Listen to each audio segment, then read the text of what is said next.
Любителям смотреть аниме-приколы с режиме привет, остальным мой рутуб-канал с пересказами классических аниме. Принцесса Мононоке, Ведьмина служба доставки, унесенные призраками и всякое такое. И самое главное, за подписку я делаю роспись на вашей стенке. Жду в личке. Поехали! Лето, солнце, велосипед. Одним словом, работа. Но это, не подумайте, Катагири трудится вообще не ради денег, а исключительно потому, что следующая школьная поездка будет стоить дорого. А поехать уже все друзья договорились, так что негоже отказываться, бросать товарищей. Собственно, вот они, слева налево. Богатый богатей Макото, женщина номер 1 Савараги, пятиглазый Тензи и женщина номер 2 Хакароги. И вот вы спросите, а почему, если в отряде есть мешок с деньгами, вообще нужно было работать? А я вам даже отвечу. Потому что ГГ все хотел сам, своими руками, собственными силами, да. Как вдруг, представляете, беда, кто-то выкрал всю скопленную сумму из ящика горемычной, все в шоке, учитель в шоке, весь класс в шоке. Куда смотрит руководство школы и отсутствующие камеры видеонаблюдательной безопасности? Ну да ладно. Все это не важно, а главное то, что несмотря ни на что, друзей никто не бросит, все друг другу доверяют. И, конечно, ни в коем случае ни на кого лишнего, плохого, дурного не подумают. Тем более у горемычного в запасе есть пара флешбеков с отцом, который говорил, что деньги самое важное, и матерью, которая твердила, что друзья важнее. Короче говоря, богатый папа, бедная мама. Между тем, письмо, прямо вот так подброшено к порогу квартиры, пишет Савараги, мол, срочно нужно увидеться у школы. Ну, ГГ ждать не стал, скорее до учебного заведения побежал, а когда добрался, кто бы мог подумать, там уже все его одного только ждут, понять смысл такого внезапного сбора не могут. Если не поняли, остальным тоже пришло письмо, только вот уже от лица имени молодого. Тогда что ж получается, кто-то что-то неладное задумал и кого-то, представляете, подставляет. Спойлер, все правда, все так что прямые попадания электрошокером, удары по головам и недоброе утро в белой комнате. И не успели товарищи опомниться, как откуда ни возьми взялся некий Манабу. В представлениях не нуждается, ведь какой-то популярной игрушкой из какого-то старого допотопного аниме является. Потому сразу к делу. Проблема в том, что кто-то из ребят задонатил организаторам всего происходящего непотребства 2 миллиона денег. Для того, чтобы попытаться, сыграв во всякие немодные игры, погасить свой долг в 10 раз больше. Проще говоря, один из 5 друзей тварь, гниль и подлец. Сложнее не будет, нужно пора сразу приступать к мемам, схемам, геймингам и прочей клоунаде. Единственное, что стоит знать, так это издержки, которые бедолаги понесут в случае обоюдного поражения, в долгах останутся все, а флешбеках знать не стоит, их не будет, извините. Итак, первая игра заключается в том, чтобы совместно тупо верно отвечать на задаваемые вопросы. Все будут считать по карточкам в порядке очереди и совместно двигать монетку. Только понимаете, трагедия, уже 3 вопроса получили неверное толкование, и вот очередь уже дошла до горемычного, и что делать не ясно, непонятно, не очевидно. Зато видно, что в карточке написано задать вопрос самостоятельно. Еще какое-то условие мелким шрифтом добавлено, волноваться не стоит, ответили все, опять и снова неверно. Несмотря на попытки ГГ вспомнить былое старое прошлое в стремлении помочь последним в очереди бедолаге. К счастью, никакой помощи не получилось, череда неверных отгадок случилась, и казалось бы все, финита ля комедия, но к несчастью, неблаго, к сожалению, клиффхенгер с хитрой ухмылкой Катагири и внезапным желанием поговорить о нижнем белье собравшихся. Если без кринжа, то все как-то так удачно-неудачно вышло, что заговоривший и удвоивший долг ГГ наплел всем разного про свое дополнительное условие, которое контрит и уводит в минус самого умного гения, подставившего остальных. А потом раз и сказал, что все это была шутка, и типа поняли, нет, в каждой шутке есть доля, а в каждой правде есть шутка, и все это поняли, так что за нужный верный вариант проголосовали, мол, да, действительно, всегда будут друзьями, а ведущие с чего-то посчитали это за правильный ответ. Но ничего, не надо печалиться, впереди все будет еще хуже, но перед следующей игрой нужно еще оформить душный диалог от Савараги, с пояснением всего случившегося и тем, что на самом деле долг у нее больше, чем у остальных, и что настолько грустно, обидно, печально, что вообще-то она в ГГ влюблена. Он в шоке? Я в шоке, один только пятиглазый, стоявший за углом, как будто бы не удивлен. Ладно. Следующий гейминг – простая-непростая змейка, в которой бедолаги продвигаются вперед благодаря голосованию зрителей. А голосуют, собственно, за достоверность и правдоподобный сплетен про каждого, который можно написать, а можно не писать, а можно и не можно, но есть один нюанс. В этой игре победитель, наоборот, проигрывает, получая наибольший долг, достигнув финиша. Вот. Хотя один вариант все-таки имеется, нужно всего-то финишировать одновременно, и тогда ни финиты, ни комедии не будет, но и здесь, понимаете ли, есть проблема. За каждую клетку дают еще минус баллы. Потому уже на третьем круге кто-то взял да и написал шизу про какие-то бывшие отношения между Тензи и Савараги, и про влюбленность последней в Катагири, объяснений не будет, причин ссоры и ответов впоследствии тоже, тотальный, простите, скип, потому что дальше больше. На следующем круге, несмотря на все обещания, заполненными оказались сразу 3 листа вместо одного раньше, а значит предатели уже больше половины, и градусы духоты только растут, и нужен одним словом анекдот. Однажды некий Диоген решил сварить себе жульен, благо котелок имелся, не хватало только птицы и грибов. Пришлось идти к Геродоту, и вот птиц того первого конструктора нашлась, а грибов не было. Ну ничего не поделаешь, пошел Диоген к Сократу. Так и у философа грибов нет, пошел к Архимеду, и физик тоже без грибов. Пошел к Пифагору, но и у математика грибов не оказалось. Совсем отчаялся Диоген, к Гиппократу отправился. Ой, то есть, извините, я хотел сказать, отравился. Что до следующего раунда шизов, так там 4 пустые записки и получается всего один мем. В средней школе Кокороги ходила на платные «не одобряю свидания». Так что ожидаемо слезы, сопли, слюни, мерзость, неожидаемо повторение правил еще раз. Вы, надеюсь, помните, потому что я повторять ничего не буду. Лучше расскажу флешбэк. Значит, тогда, когда пару-тройку лет назад бедняге тупо пришлось зарабатывать не на жизнь, а на спокойное существование. Потому что окружающие ее гнобили, а при виде бесплатных денег внезапно уважали, почитали и любили. Конец. Ой, ладно, извините, вру, еще были какие-то рестораны, косплеи, фотосессии и нет не прочий кринж. По крайней мере, по словам самой бедолаги, никакие черты она не переходила и ничего плохого не совершала. Ну и ГГ, что он охотно верит и даже пару ласковых по этому поводу может прошептать, что конкретно сказано, никто не услышал, но это и не важно. Важно, внимание, кринж. Организаторы игры заметили, что среди друзей явно есть кто-то, желающий развалить коллектив изнутри, ради чего, видимо, и согласился на участие. Остается только вопрос, кто же это может быть. Вопрос. А том, кто продал свой долг в желании попытках развалить дружбу. Вопрос.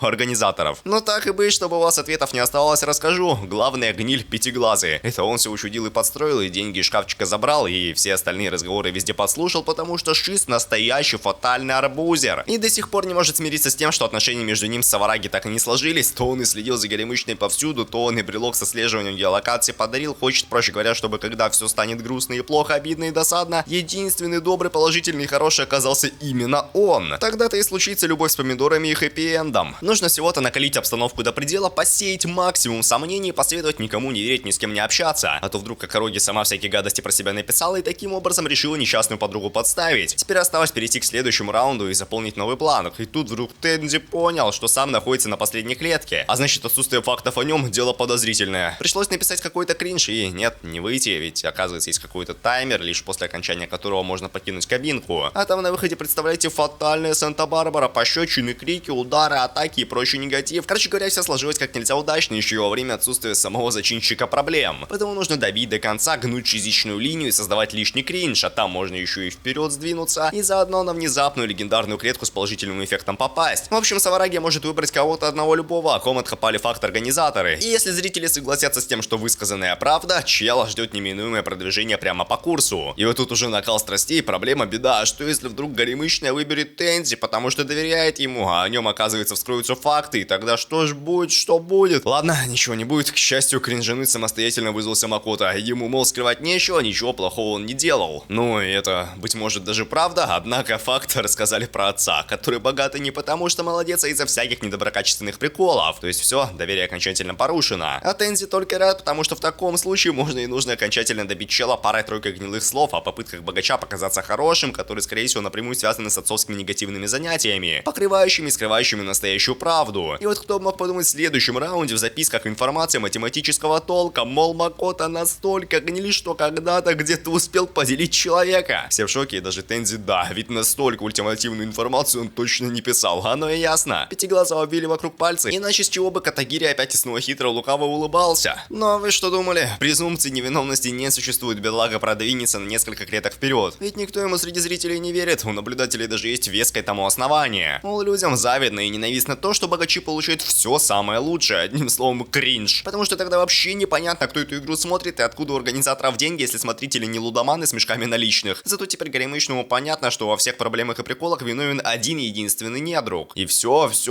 плохое написал именно он. Ну, Тензи так и подумал, ГГ пытается опять и снова сплотить разобщенный коллектив, но не тут-то было. Дело в том, что чел просто выкупил весь мем происходящего, игру ведь смотрят, и раз так, то должна быть какая-то соль, причина, некий, понимаете, интерес наблюдать за происходящим. Соответственно, требуется какой-никакой баланс, и вот в рамках этого баланса, видимо, все поле выводит игрока в ноль. А начало просто специально усыпано минус баллами, что, к слову, чистая правда. Правда, остальным в подобные схемы не то чтобы верится, хотя, казалось бы, есть надежный швейцарский план, каждый будет писать мемы конкретно про себя, и тогда рано или плюс-минус поздно всем удастся собраться на одной клетке, тем самым потеряв минимум из потенциально возможных потерь. Как вдруг, представляете, Пятиглазый с места сорвался, требует выдать настоящего предателя. Чтобы, так сказать, окончательно утопить гада, требование принято, понятно. понятно, нужен контрольный раунд. Но и здесь все опять снова беда, проблема вообще не гладко. Записок оказалось целых 10, потому что нужно правила читать и всякие нюансы касательно того, кто сколько может бумажек сдать, замечать. Если вдруг не поняли, никаких ограничений на мемы нет. И теперь уже Катагири сказать нечего, кроме как признаться в своей реальной неуверенности насчет предателя и единственно безоговорочном факте. Все выше им сказанное было тотальным блефом. Потому опять никто никому не верит. Снова пятиглазый Горемыч не утешает, а в игре тем временем счет раундов продолжается. И вот приблизился финал. Савараги на предпоследней клетке, получается, не повезло. Но нет же, нет, еще ничего не закончено, ведь у ГГ опять есть гениальный феноменальный план. Чтобы раскрыть предателя, все напишут одно и то же. И для всех, кроме одного, это одно окажется ложью. А значит, по правилам, только он не попадет в третью игру, получив иммунитет за честную честность. А написать нужно честное справедливое признание в подставе остальных и оплате игры украденными деньгами. Все даже согласились, и Пятиглазый даже заранее никаких грамотных оправданий не придумал, потому пропуская весь кринж, стыд и ужас, сразу скажу. 4 записки помимо одной оставленной Тензи оказались пустые. Не зря же его отправляли в кабинку первым. Почти все случившееся было коллективным блефом в сторону одной твари, которую ГГ вычислил с самого начала. Пояснять все флешбэками из всего происходящего случившегося не буду, потому что счетчик кринжа и так, простите, извините, зашкаливает. Лучше давайте расскажу еще один анекдот. Как-то раз у Диогена возник вопрос многочлена. Покатился он, значит, к Пифагору. Думал, математик ответит, а нет, вопрос оказался по части Аристофана. А насчет всяких там выдумок и уловок, так дело в записках, переданных бейджах и элементарном методе последовательного перебора. Но не стоит волноваться, не надо печалиться, под конец никакого обоюдного попадания в третью игру не случится. Потому что в соответствии с правилами Катагири тупо сам себя сдал и про ложь о математике Макото сказал, на самом деле именно Горемыч не делил людей. Причем аж троих. Информация правдива, проверена, пруфы у организаторов имеются. И вот тут еще могла быть такая драма, лирика с тем, что остальные теперь молодого не уважают и вообще осуждают, а он только и рад, потому что челы были исключительно обузой. Но теперь-то в третьей игре все будет иначе, по-другому, по-профессиональному. Но нет, на самом-то деле будет каминг-аут. Так что если вам нет 18, пора выключать видео. По правде говоря, Тензи соврал насчет отношений с Савараги, потому что никогда Горемычную не любил, а любит он Горемычного. Даже неоспоримые доказательства имеются. Итого, два шиза отправляются в следующий раунд. Пятиглазый так вообще оказывается на третьем слое постеронии и задумал что-то еще иное, так как участвует в шизе уже во второй раз. Внимание, флешбэк! Друзья важнее всего, но мать оказывается приемная. Деньги важнее всего, но и отец тоже не отец, а какой-то учитель. Все. Теперь челам предстоит провести в пещере 3 дня в качестве подготовки к следующему испытанию. А значит, простите, извините, прошу прощения, никакое не все. Нужно рассказать еще один пояснительный флешбэк, чтобы наконец-то узнать, зачем, почему Пятиглазый поперся на вторую игру. Значит, было дело в средней школе, у чела имелось 2 друга, и вот решили они втроем организовать какой-никакой бизнес. А потом на горизонте объявилась Савараги, в которую все внезапно влюбились и начали понемногу втихаря транжирить банк. А потом всех занесло в игру друзей, ну и Тензи проиграл, получив 20 миллионов долга, про что никому рассказывать было нельзя. Но дело такое опасное, серьезное, поэтому с отцом все-таки поделился. А отца за такое поделили. Проще говоря, Горемычное настоящее фатальное зло, которое что-то скрывает, и вот теперь бедному несчастному нужна помощь ГГ в вычислении организаторов. Почему и как тогда Шиз пытался обвести хитроумную тварь вокруг пальца, я не знаю, не понимаю и понимать не хочу, и вы не хотите, все равно не поймете. Давайте лучше к третьей игре. Будут прятки против другой параллельно прошедшей испытания команды. Правила в очередной раз душные. Так что единственное, что стоит знать, кто первее найдет цель противников, тот и победит. А еще есть вариант переметнуться на сторону оппонента. Тем самым в случае проигрыша своей команды обнулив свой долг. А еще организаторы подослали какую-то третью особу, которая якобы прошла в этот раунд в одиночку. И видите ли, ГГ типа поверил и тут же с распростертыми объятиями принял в отряд. А по поводу самих пряток, так все одновременно и проще и сложнее, чем представлялось. Во-первых, спрятавшийся не может передвигаться. Во-вторых, еда только где-то в центре леса, и соответственно придется носить пропитание к тому, кто сидит и не двигается. В-третьих, есть телефон и кнопка, чтобы сдаться. Но, как понимаете, ни то, ни другое, ни третье пока не работает. Потому что шизы договорились и вроде даже друг другу доверяют. И Пятиглазый не верит, что звонок настоящий, уже галлюцинации ловит. А все потому, что команда противника не окончательно тупые и поняли, что человек вполне хватает на слежение за обоими поисковиками. А значит, рано или поздно попытка отнести еду венчается фатальным поражением. Убежать от челов тоже не выйдет, как-никак спортсмены. Правда, что ГГ и не пытался, тупо сидел в лагере, отдыхал, ел, спал, а на третий день внезапно вообще захотел перейти в команду соперников. Спойлер, все типа неоднозначно и очень запутанно. Как минимум из-за подтверждений подосланной особо в штаб о шизичности Горемычного, который никто и подозревать не мог, мол, случай еще летальнее, чем организаторы полагали. И действительно, на практике молодой все прошедшие дни не просто ждал, истощая Пятиглазого, а прямо по-настоящему анализировал архетипы каждого члена вражеской команды. И естественно то, что они позвонят своему капитану и по итогу откажутся принимать пожелавшего к ним перебежать, тоже входило в план. Так же как отсутствие сна, душевный разговор с глупым добряком и утреннее переодевание около водоема. Короче говоря, момент подгадан. Пора бежать, бежать и еще раз бежать, а там по ходу дела можно и помощницу собрать. обрыва столкнуть. Потому что, опять же, все продумано, пусть и рискованно. Ведь добряк бы даму никогда в беде не бросил, а вообще корит себя за содеянные ошибки. А второй так и вообще лох, тупо не реализовавший свой потенциал. Значит, именно такого должна поблагодарить спасенная. Несмотря на то, что его вклад был нулевым. Ну и все, Тензи осталось еще немного подождать, потому что дальнейший поиск цели противника Катагири уж как-нибудь проведет. Дело техники исполнит, конфликт на ровном месте оформит, и вы не забудьте оформить лайк, анекдот. И еще, конечно, я бы мог вам рассказать о том, что все так спланировано, в том числе ради проверки честности и чистоты намерений Пятиглазого, и про то, что подосланная особа тоже тотальная шизика, раз согласилась на заведомо проигрышную авантюру, хотя не обязана была. Но это все неважно. Потому что все успело уже несколько раз с ног на голову перевернуться, поменяться и вообще шуе. Смотрите внимательно. Добряк хотел помочь девушке, бедной, несчастной, защитить ее, а правила не запрещают наносить ущерб игрокам своей команды, потому Горемыш не смог ловко манипулировать беднягой, что тот аж пошел и спрятавшись капитану узнавать, как же поступить, оказалось, представляете, никак. Но есть возможность, чтобы он сам переметнулся к противнику, только тоже, понимаете, беда. Добряк чисто бим-бомбер замедленного действия, потому что теперь ему достаточно ударить кого-то из своих, чтобы ГГ автоматически проиграл. Итого вынужденно придется следить за связанным 24/7. Но несложно понять, есть еще один самый важный нюанс. Капитан команды вообще не капитан, а тупо пешка в руках и другого смышленого шиза. Потому все, финита ля комедия. Предложение особе перейти в команду ради веселого веселья и последующий звонок с просьбой рассказать местоположение Тензи, а то как раз выдалась возможность отнести ему еду, раз никто не наблюдает. Но весь такой умный, хитрый, расчетливый молодой даже думать не стал, сразу взял до местоположения Пятиглазого, сказал, соответственно, конец.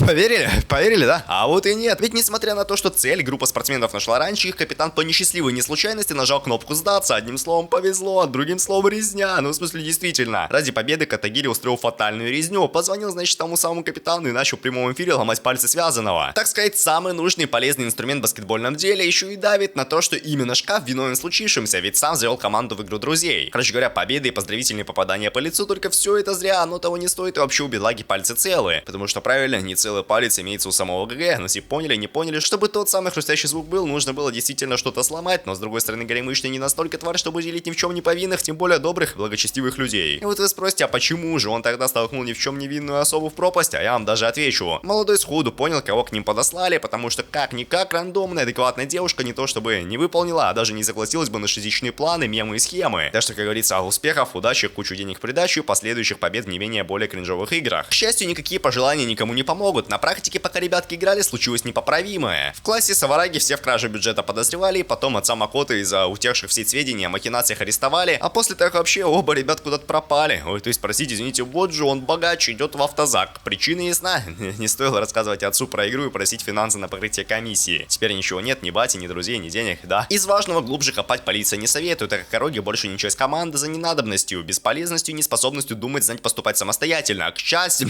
извините, простите, к сожалению, она теперь не дееспособна, ничего решить не может, потому что некий бонусный раунд игры друзей. Не прийти равно обречь молодую на тотальную боль, прийти равно откиснуть самостоятельно, смягчив ущерб подруге. Проще говоря, игра какая-то совсем не такая, как предыдущая, уже с самого начала разыгрывает даже не патовую ситуацию. Ну типа поняли? Не поняли, да? Нет, это все никакая не игра, никаких не друзей, а просто какие-то бандитники организовали кринж. Благо спустя ряд страданий, унижений и боли пришли настоящие неподдельные шизики. Не благо они все-таки пришли, и тайтл по итогу не просто не закончился, а до сих пор продолжается в режиме бумажного ангоинга. В общем, сходите лучше на Рутуб, там как раз положительные, неотрицательные ролики по фильмам Хаяо Миядзаки вышли. Так сказать, не стареющая классика для душевного недушного просмотра. Ссылка в описании. Комментарии в комментарии, анекдоты и там, и там. Также не забываем, что за подписку я делаю роспись на вашей стеночке ВКонтакте. Пока.